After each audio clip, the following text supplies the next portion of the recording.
Vou colocar essa aula para gravar e eu preciso, jovenzinhos, começar essa aula falando para os senhores que é um prazer imenso estar reunido com vocês nessa maravilhosa manhã de sexta-feira para juntos brincarmos, compartilharmos e nos divertirmos com a ciência mais linda, fantástica, sensacional e apaixonante de todas, que é a nossa linda física, jovenzinhos. Nossa linda física. Jovens, estou muito feliz de estar reunido com vocês.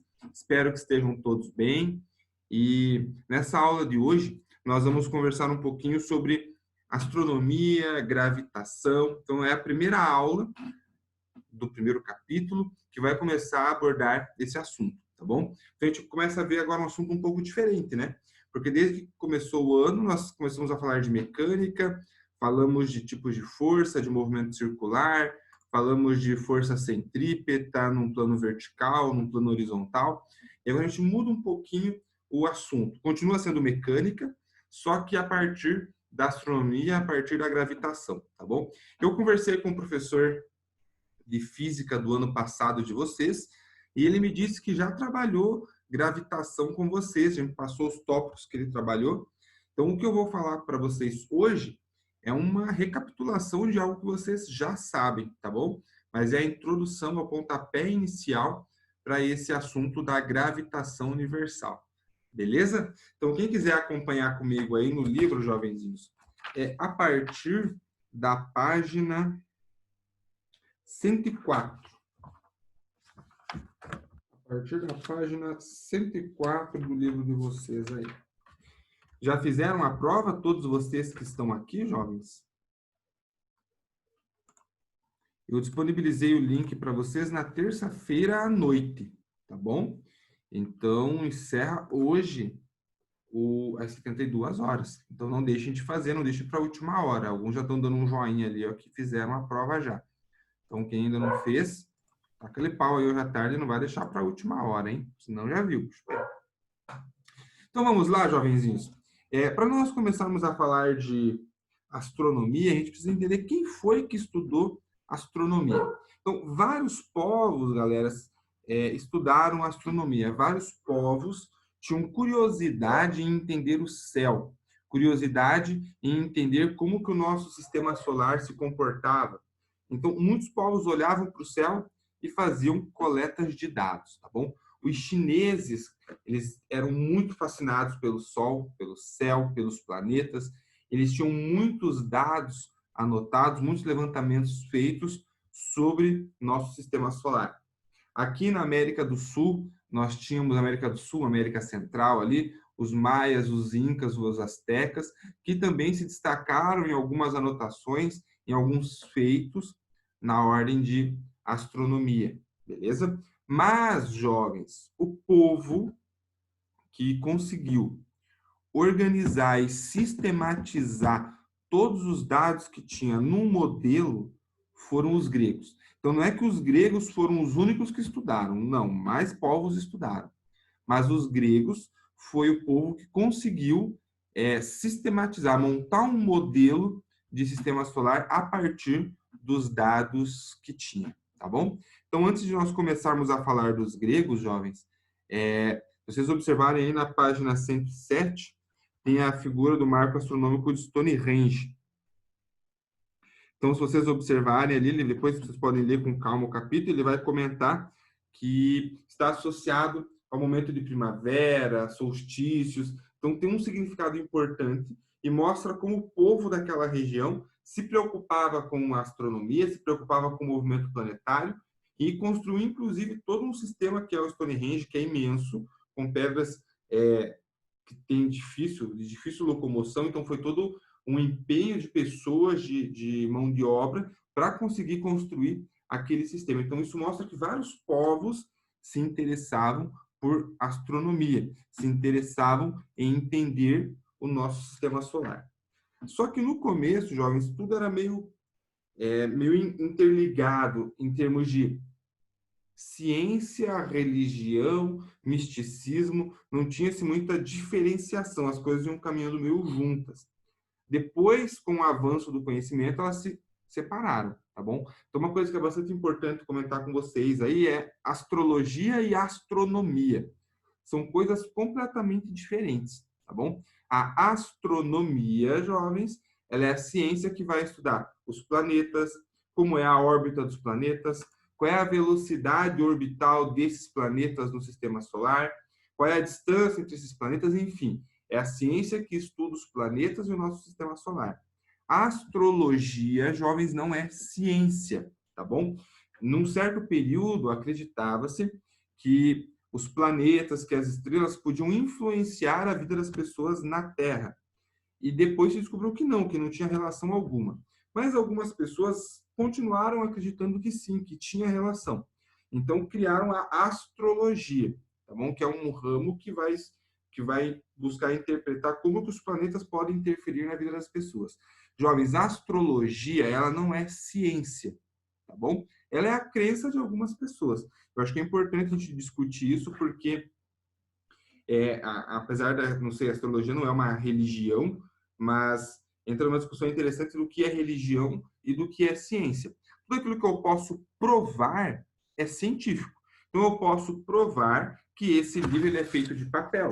Por quê? Porque o papel é composto por tais substâncias químicas que são ligadas de tais formas, e é isso que acontece nesse material, logo esse material é papel. Então, está comprovado cientificamente que ele é papel. Aquilo que eu não posso provar cientificamente, aquilo passa a ser uma crença, a pessoa tem fé naquilo. E aí você não tem mais algo científico, você tem algo religioso, algo que vai da crença, da convicção de uma pessoa. Por exemplo, Deus. Eu posso provar que Deus existe? Não, não posso. Eu posso provar que Deus não existe? Também não posso. Ou seja, é algo que está para além da ciência. A ciência não consegue provar nem não provar, não consegue. Então, vai da fé de cada pessoa. Algumas pessoas acreditam que Deus existe, têm fé e convicção nisso. Outras pessoas não acreditam. Então, vai da crença da pessoa. É isso que é fé. Se em algum momento a ciência provar que Deus existe, isso deixa de ser fé. Isso vira uma ciência, é um fato comprovado.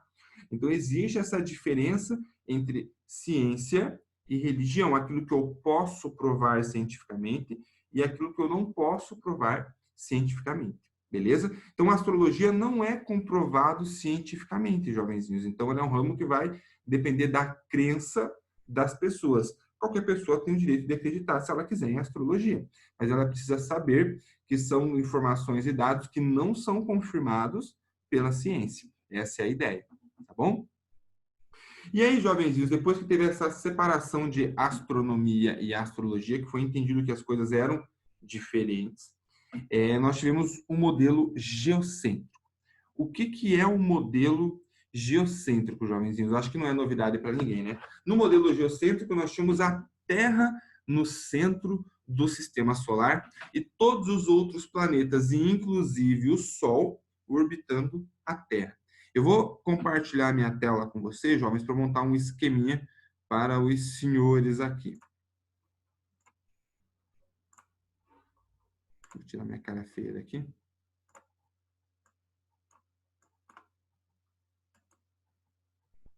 Fecha aqui.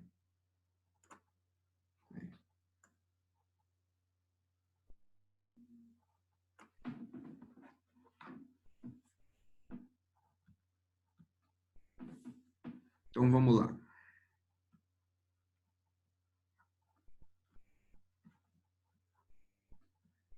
Modelos planetários.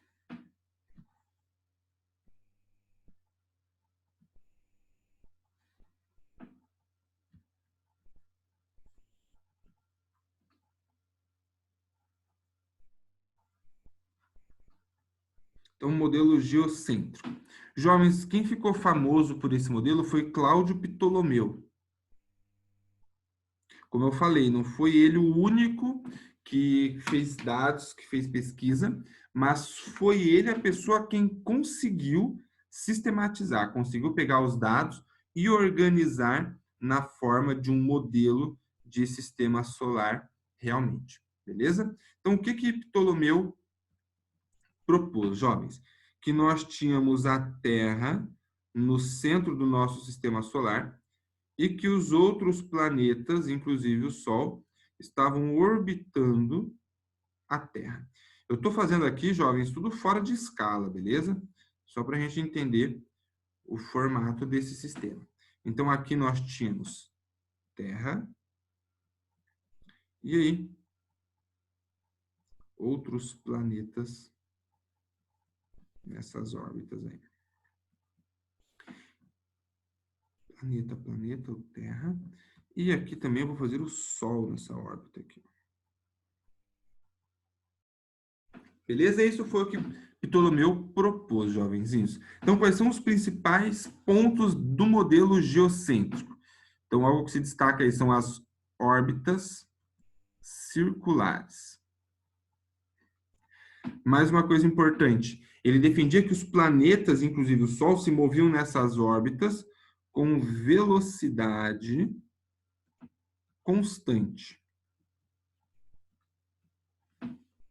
Legal? Então, órbitas circulares, velocidade constante, um ponto que é fundamental, mas o próprio nome já deixa claro. Terra no centro do sistema.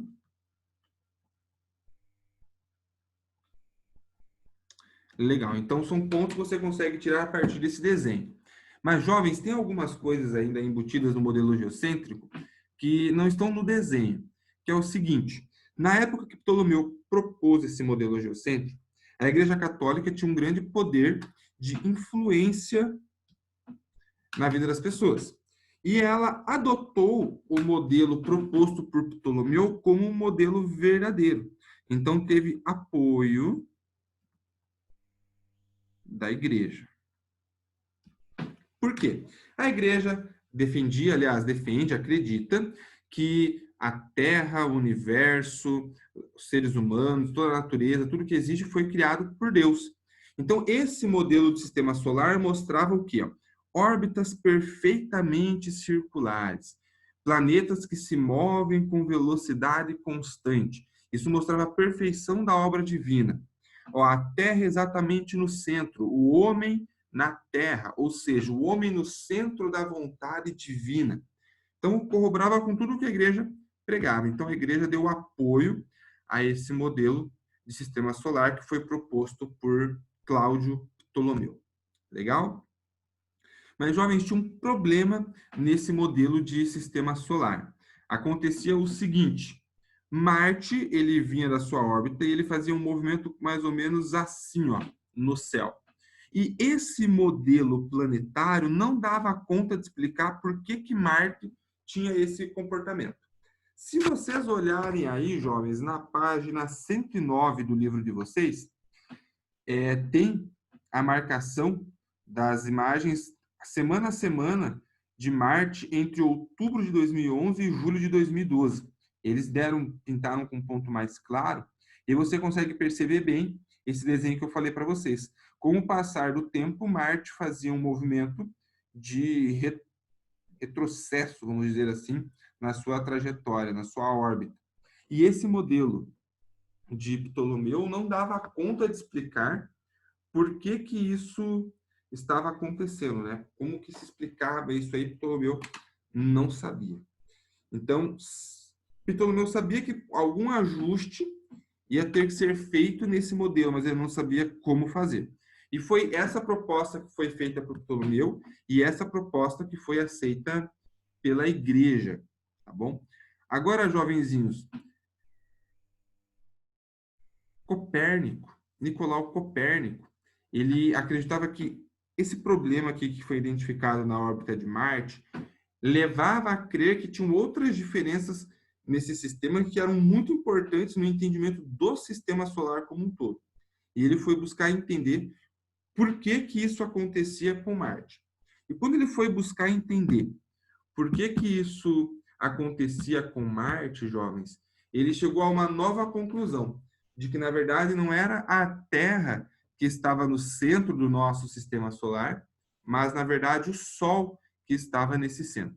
Beleza? Então, vou trazer a discussão para vocês aqui agora do modelo heliocêntrico. Se alguém quiser dar um print na tela, jovenzinhos, agora é a hora que eu já vou em instantes trocar de lousa.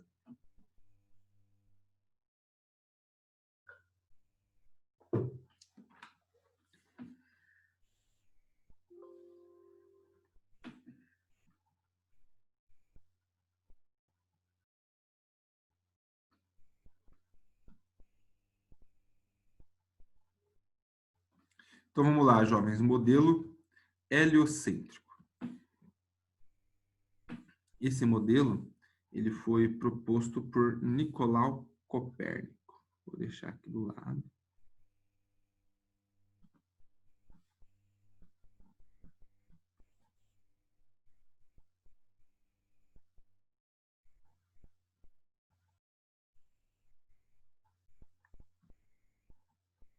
Então, vamos lá. No modelo proposto por Copérnico, então, jovens, nós teríamos o Sol no centro do nosso sistema solar, e aí os outros planetas, eles estariam orbitando o Sol.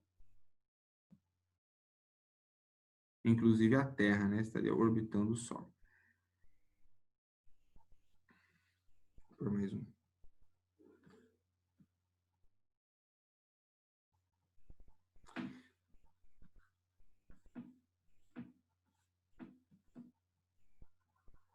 Jovens, o desenho não está em escala não, tá? É só para a gente ter uma noção de como que é essa órbita e tudo mais. Então, nós tínhamos os outros planetas aqui em outras órbitas. Fechou? Então, esse foi o modelo proposto por Copérnico. Jovens, quais eram as semelhanças? Para Copérnico, as órbitas continuavam sendo circulares. E a velocidade orbital continuava sendo constante. Beleza? Então, isso continuou sendo semelhante. A mudança principal que aconteceu é que agora o Sol estava no centro e não mais a Terra. Beleza? Sol no centro, não a Terra. E aí, jovens, como é que a igreja ficou em relação a isso? Será que a igreja ficou feliz, ficou faceira ou ficou chateada com Copérnico? A igreja ficou chateada com Copérnico, jovens. Então, ele não teve o apoio da igreja.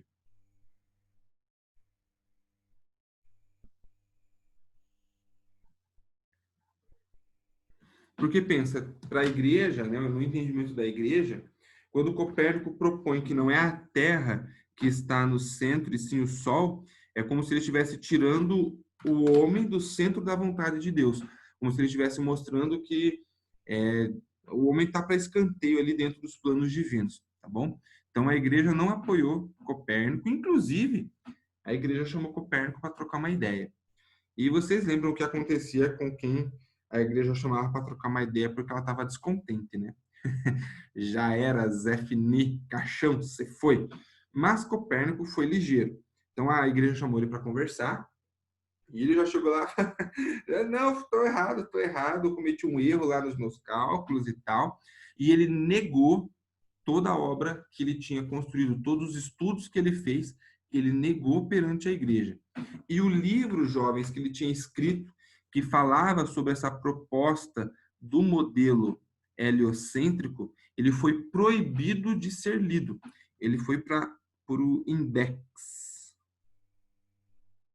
que era o rol dos livros proibidos, que só o alto clero da igreja tinha acesso a esse material, tá bom?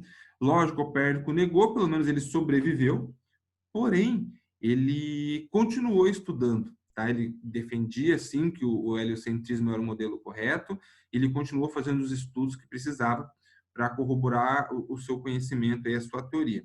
Mas a diferença é que ele não divulgava mais. Antes ele divulgava os estudos que ele fazia, ele publicava em livros, e ele parou de fazer isso. Ele reteve essa informação com ele, justamente para não correr risco de vida junto à igreja. Beleza? Jovens, mas nem todos os astrônomos e cientistas da época tiveram essa sorte. Por exemplo, Giordano Bruno.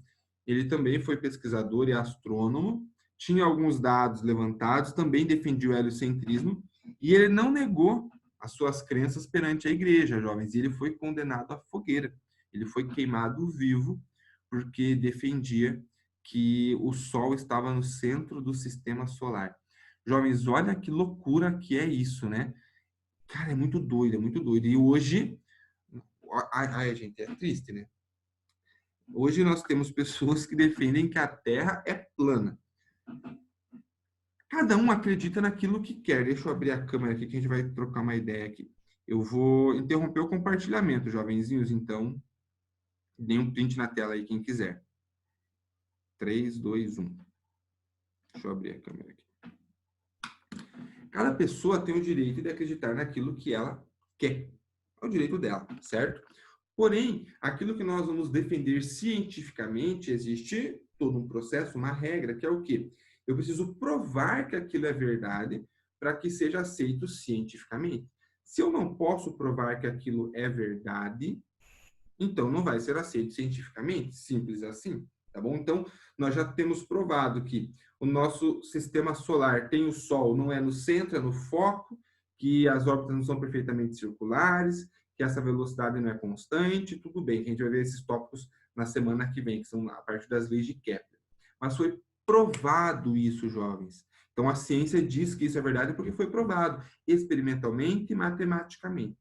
Foi provado que a Terra tem um comportamento, um formato, perdão, geoide, não é uma esfera perfeita, mas lembra sim uma esfera.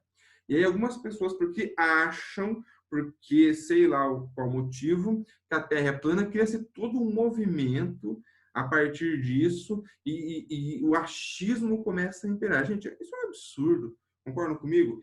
É um absurdo. Agora eu chego para vocês e falo assim, ó, isso aqui não é papel, tá? Isso aqui é madeira. Por quê? Porque eu acho que é madeira, então eu falo que é madeira. E daí um monte de gente começa a falar que é madeira também. Quer dizer, isso aí é o princípio do caos? Que absurdo, que doideira. Pensa, não pode? Que isso, né, gente? Então, a sociedade humana está organizada de forma que para a gente acreditar em algo, nós vamos testar várias vezes para ter certeza que isso é verdade. Isso é ciência. Então, tanto na área física, quanto na área química, quanto na área biológica, não, agora eu acredito que para curar um problema de coração da pessoa, a gente tem que fazer um corte aqui na bochecha. Por quê? Porque eu acho.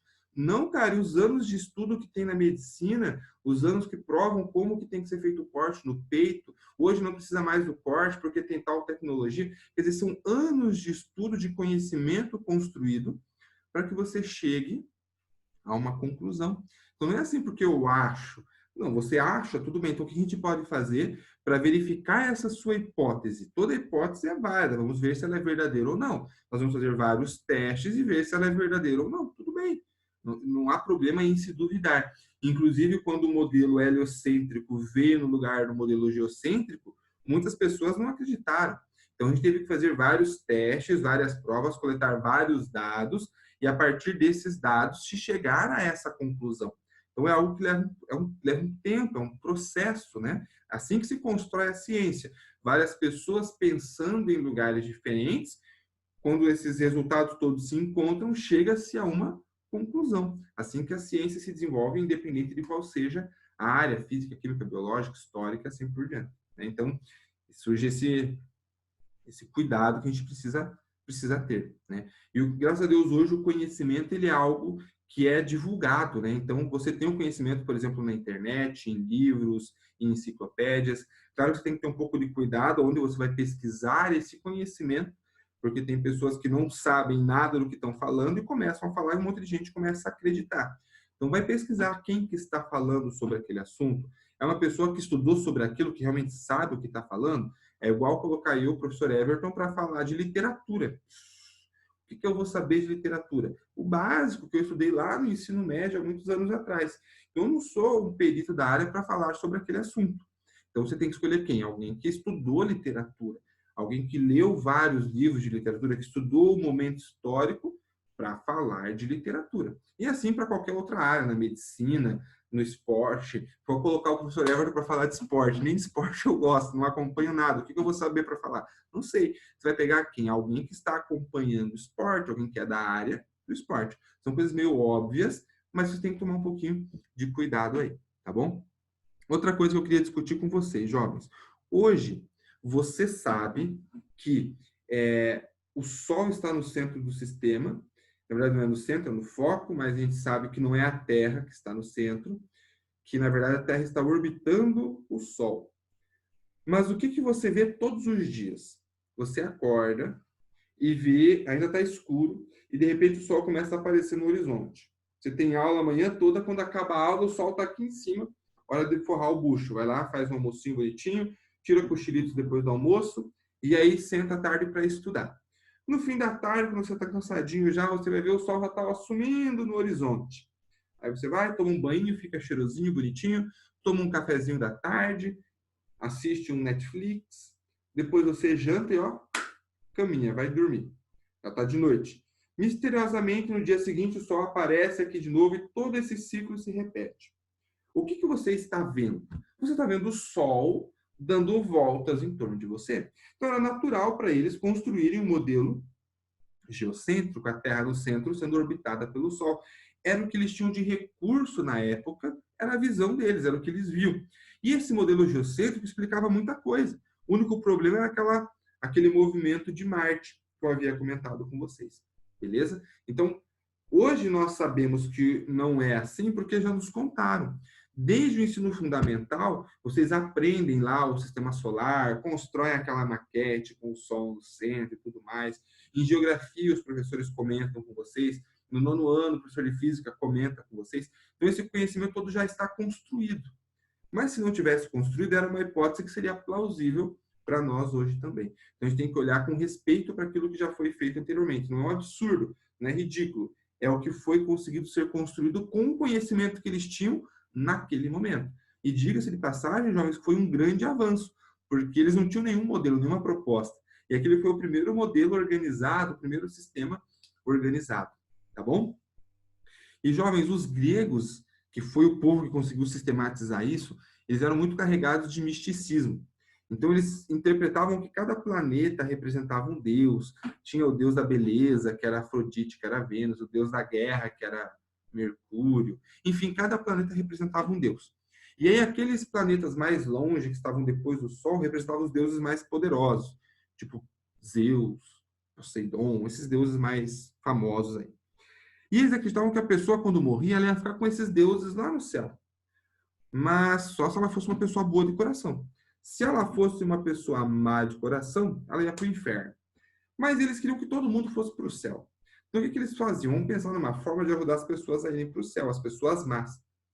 Para a alma da pessoa chegar no céu, ela passa pelo sol. O que é o sol? É uma bola de fogo. Então, vamos tacar fogo nas pessoas vivas, que a gente purifica a alma delas, elas vão para o sol, para o céu. Jovens, tacar fogo em pessoas vivas. Isso lembra o quê? Idade Média, caça às bruxas, certo? E algo que começou com o misticismo grego, jovens, há quantos anos antes da Idade Média? Beleza? Então, o ser humano tem essa tendência de ir agregando o misticismo ao meio da ciência e tal. Então, é importante ter um cuidado com isso. Ciência é uma coisa, religião e nossas crenças individuais, nossas crenças pessoais são outras, né? São coisas completamente diferentes. Beleza? E pensando nisso, jovens, muitos cientistas foram condenados à fogueira, né? Giordano Bruno foi um que eu falei, mas pensem os químicos da época, por exemplo. Eu fiz uma experiência semana passada com o nono ano, que eu misturava a vinagre com água de repolho roxo. E aí a água que era roxa ficava rosa, mudava de cor. Fazia com bicarbonato de sódio, ficava verde. Se fosse na época antiga, já ia ser entendido como bruxaria e já ia para fogueira. Hoje nós temos o conhecimento construído e nós sabemos que está acontecendo uma reação química, que a substância, antes da reação tem uma cor, depois da reação passa a ter outra cor, mas é um conhecimento que já foi construído, antes não se tinha um conhecimento e era interpretado como bruxaria. Então, muitos cientistas, principalmente químicos, foram condenados à morte como bruxos, justamente por essa falta de conhecimento que se tinha na época. Beleza?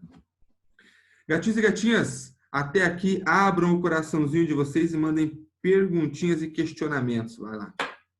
Não saiam ainda não, que eu estou registrando a presença de vocês aqui. Pode falar. Professor, nesse novo sistema que o Sol é o centro, como é que eles justificavam aquele movimento de Marte? Ah, boa, jovem, boa. Deixe-me abrir aqui. Compartilhar a tela com vocês.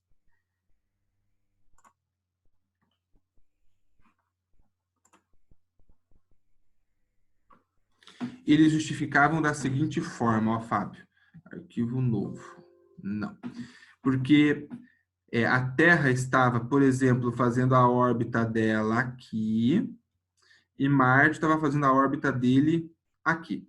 Então, enquanto a Terra, por exemplo, saía daqui e chegava até aqui, por exemplo, Marte já tinha dado uma volta completa. Então, a Terra, Marte não estava orbitando a Terra para ela ver sempre ele no mesmo sentido de movimento, que era o que Ptolomeu defendia. Na verdade, Marte estava orbitando o centro ali, como o Sol, né, que era o centro. Então, a Terra via esse movimento de Marte. Ó, ele ia e voltava. Na verdade, estava vindo praticamente a órbita completa de Marte nesse sistema. Só que, nesse ponto, a Terra vê uma coisa. Aqui, a Terra vai ver outro movimento de Marte. Aqui, ela vai ver outro movimento de Marte. Então, isso justificava por que você tinha esse movimento, né, visto da Terra. Na verdade, Marte estava na mesma órbita, mas olhando de fora, você tinha esse movimento que estava indo e voltando, como se tivesse esse momento de regressão na trajetória dele. Então, justamente por quê? Porque não é a Terra que está no centro. Ela está vendo os outros planetas, mas ela também está em movimento nesse sistema. E isso muda a forma como ela vê a trajetória desses planetas. Pegou a ideia? Entendi, professor. Obrigado. Da hora, né? Muito massa, muito legal. Mais perguntas, jovenzinhos? Mandem aí. Deixa eu abrir o chat para ver. Tá. Jovens, nós temos mais 5 minutos aqui no Zoom. Eu quero conversar com vocês o seguinte. Na nossa próxima aula, depois do intervalo, nós não vamos conversar via Zoom, tá bom? Então, no roteiro dessa semana, eu deixei indicado 2 vídeos. Não são videoaulas de um professor explicando o conteúdo, tá bom? Um é do Ciência Todo Dia, que vai trazer uma discussão bem atualizada sobre multiversos, o que seria você num universo paralelo, vai trazer toda uma discussão contemporânea sobre ciência, sobre física quântica, sobre astronomia, sobre universo, tá bom? Então ele traz essa discussão que é bem atualizada e bem legal. É um vídeo de 20 minutos mais ou menos. E um outro vídeo um pouquinho mais curto que vai discutir essa relação histórica que eu comentei com vocês de Copérnico. Ele é bem mais completo do que o resumo que eu apresentei para vocês aqui, tá bom? Os 2 vídeos juntos, eu acho que vão dar uns 35 minutos. Então, o objetivo da próxima aula é essa, que vocês assistam esses 2 vídeos. Eu deixei indicado, jovens, alguns exercícios do capítulo 11 da unidade 5. Mas vocês não precisam fazer todos eles hoje. Vocês podem ir fazendo ao longo da semana até a próxima aula, aí, que é na sexta-feira da semana que vem, tá bom? São exercícios todos teóricos, vocês vão fazer com bastante tranquilidade, com bastante facilidade. Fechou? Joia, galera. Então, se tiverem perguntinhas, podem mandar aí, senão nós estamos encerrando a nossa aula de hoje, jovens, essa primeira aula de hoje. Fechou? Beleza, então, jovens. Obrigado pela atenção dos senhores. Desejo um excelente restinho de dia para vocês. Vamos continuar conversando aí pelo chat na próxima aula, mas não vamos nos ver pelo Zoom, tá bom? Me dê um tchau bem bonito, jovenzinhos. Tchau, professor. Tchau, Falou. jovem. Até. Tchau, professor. Falou, meu rei.